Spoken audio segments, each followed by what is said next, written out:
जिसकी जात का पता नहीं वो गन्ना की बात करता है। क्योंकि अनुराग ठाकुर के कल के संसद वाले भाषण को लेकर संसद से लेकर सड़क तक बवाल मचा हुआ है। ये वही अखिलेश यादव हैं जो उसी संसद के बाहर निकलकर पत्रकारों से पूछते हैं कि उनकी जात क्या है। तुम पिछड़े हो कि क्या, नाम क्या तुम्हारा? तुम पिछड़े हो कि क्या, नाम क्या तुम्हारा?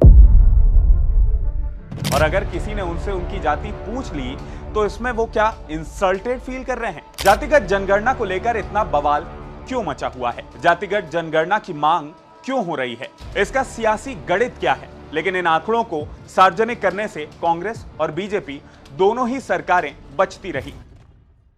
आपका नाम क्या है? पूरा नाम बताइए।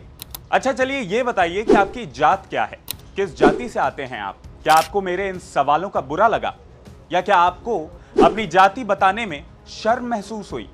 मैं ऐसा इसलिए पूछ रहा हूं क्योंकि अनुराग ठाकुर के कल के संसद वाले भाषण को लेकर संसद से लेकर सड़क तक बवाल मचा हुआ है।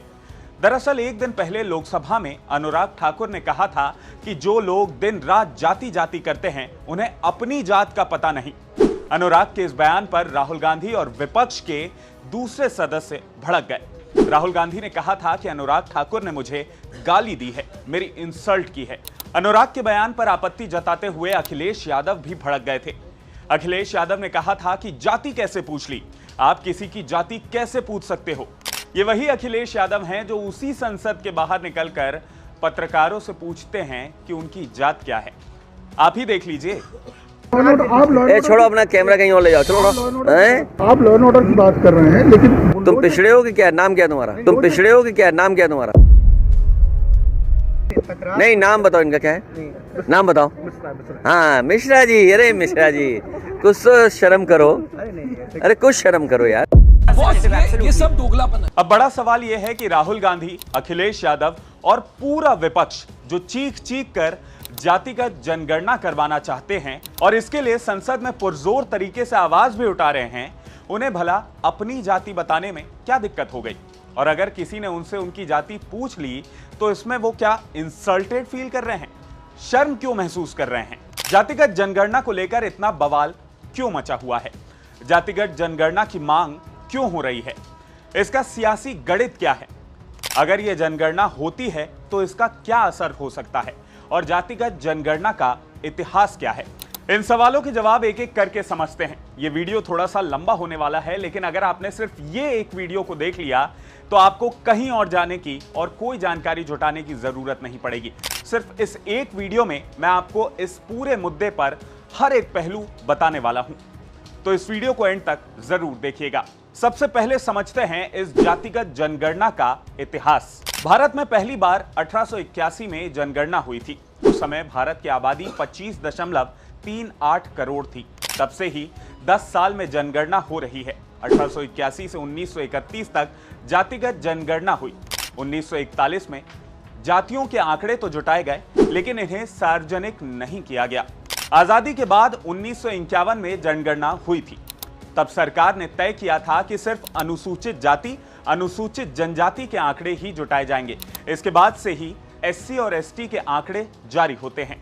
अब ये तो हो गई जनगणना की बात, पर राहुल गांधी कौन सी जनगणना की बात कर रहे हैं, चलिए समझते हैं। राहुल गांधी ने रैली में कहा था कि 2011 में यूपीए सरकार ने जातिगत जनगणना कराई थी, उसके आंकड़े सार्वजनिक किए जाने चाहिए। दरअसल उस समय लालू प्रसाद यादव और मुलायम सिंह यादव ने जातिगत जनगणना की मांग उठाई थी। तब केंद्र की कांग्रेस सरकार ने सामाजिक आर्थिक जातिगत जनगणना कराने का फैसला लिया था। इस सामाजिक आर्थिक जाति जनगणना के लिए करीब 4,500 करोड़ रुपए खर्च किए गए थे। लेकिन फिर उसके बाद 2014 में सरकार पलट गई और 2016 में मोदी सरकार ने जातियों को छोड़कर बाकी सारे आंकड़े जारी कर दिए थे। मोदी सरकार ने ऐसा क्यों किया, इसे भी हम आगे वीडियो में समझेंगे। पर उससे पहले यह समझते हैं कि क्या अब भी भारत में जातीय जनगणना की जरूरत है। जातिगत जनगणना का पक्ष लेने वालों का लॉजिक ये है कि 1991 से एससी और एसटी जातियों का डेटा जारी होता है, लेकिन ओबीसी और दूसरी जातियों के आंकड़े नहीं मिलते। इस कारण ओबीसी की सही आबादी का अनुमान लगाना मुश्किल है। 1990 में केंद्र की तब की वीपी सिंह की सरकार ने मंडल आयोग की सिफारिशों को लागू किया था। इसने देश में ओबीसी की 52% आबादी होने का अनुमान लगाया था। हालांकि मंडल आयोग ने ओबीसी आबादी का जो अनुमान लगाया था उसका आधार 1931 की जनगणना ही थी। मंडल आयोग की सिफारिश पर ही ओबीसी को 27% आरक्षण दिया जाता है। जानकारों का कहना है कि एससी और एसटी को जो आरक्षण मिलता है उसका आधार उनकी आबादी है, लेकिन ओबीसी के आरक्षण का कोई आधार नहीं है। अब चलिए समझते हैं कि आखिर बीजेपी क्यों नहीं चाहती कि जातिगत जनगणना हो।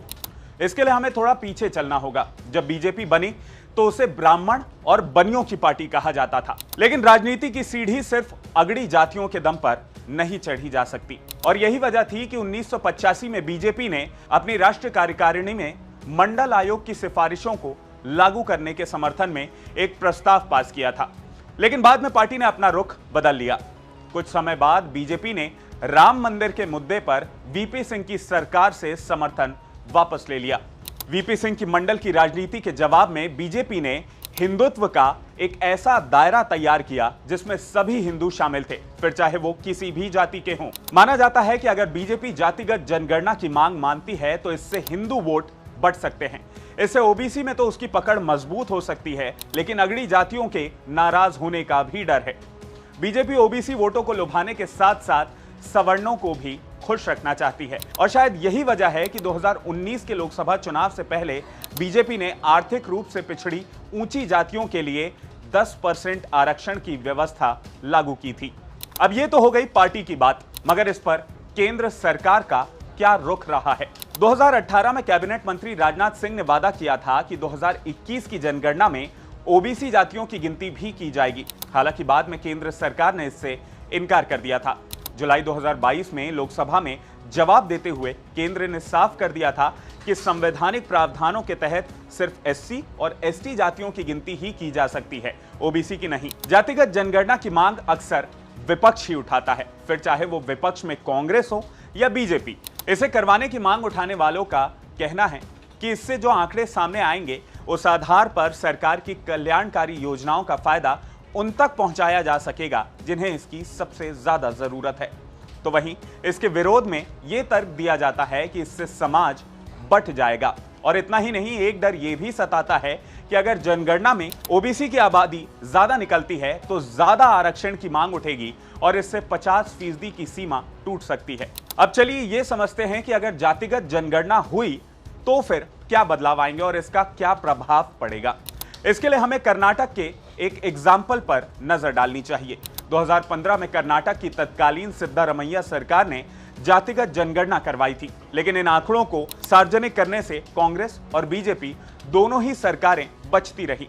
इंडिया टुडे की एक रिपोर्ट के मुताबिक ऐसा इसलिए क्योंकि जातिगत जनगणना में कथित तौर पर यह सामने आया था कि राज्य के सबसे प्रभावशाली समुदायों वोक्कालिंगा और लिंगायतों की आबादी 10% से भी कम है, और इसलिए लिंगायत और वोक्कालिंगा ने इस रिपोर्ट को सार्वजनिक ना करने की चेतावनी दी थी। इतना ही नहीं, इस जनगणना में कथित तौर पर यह भी सामने आया था कि कुल आबादी में 24% हिस्सा अनुसूचित जाति का है, जो सबसे बड़ा समूह बनता है। इससे वो और ज्यादा आरक्षण की मांग कर सकते हैं। अभी एससी को 15% आरक्षण मिलता है। हमने महाराष्ट्र में मराठा आरक्षण की मांग को लेकर भयंकर प्रदर्शन और आंदोलन होते देखे। इसे लेकर सरकार भी बैकफुट पर आ गई और महाराष्ट्र में आरक्षण 62% जा पहुंचा। आजादी के 76 साल बाद भी देश आरक्षण का दंश झेल रहा है।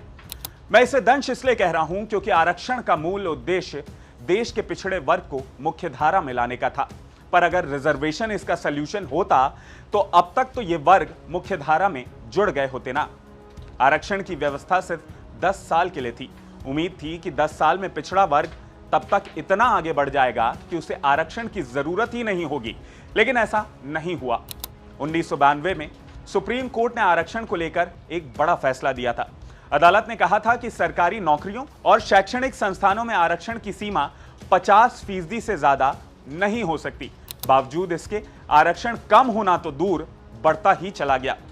आज की हकीकत यह है कि किसी पार्टी में इतना दम ही नहीं है कि आरक्षण की व्यवस्था को छेड़ भी सके। इससे इनका वोट बैंक जुड़ा हुआ है। राहुल गांधी और अखिलेश यादव जातिगत जनगणना को लेकर इतने ज्यादा आक्रामक इसलिए भी हैं क्योंकि हम और आप चाहे जितना मुंह मोड़ लें, पर आज भी जाति आधारित राजनीति से काफी फर्क पड़ता है।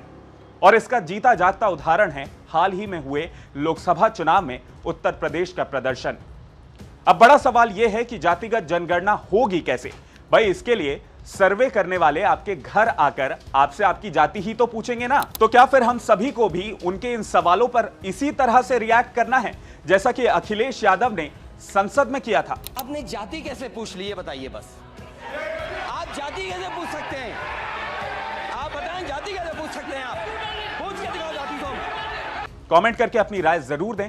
इस वीडियो को ज्यादा से ज्यादा लाइक और शेयर करें और IBC 24 के हमारे YouTube चैनल खबर बेबाक को जरूर सब्सक्राइब करें। नमस्कार।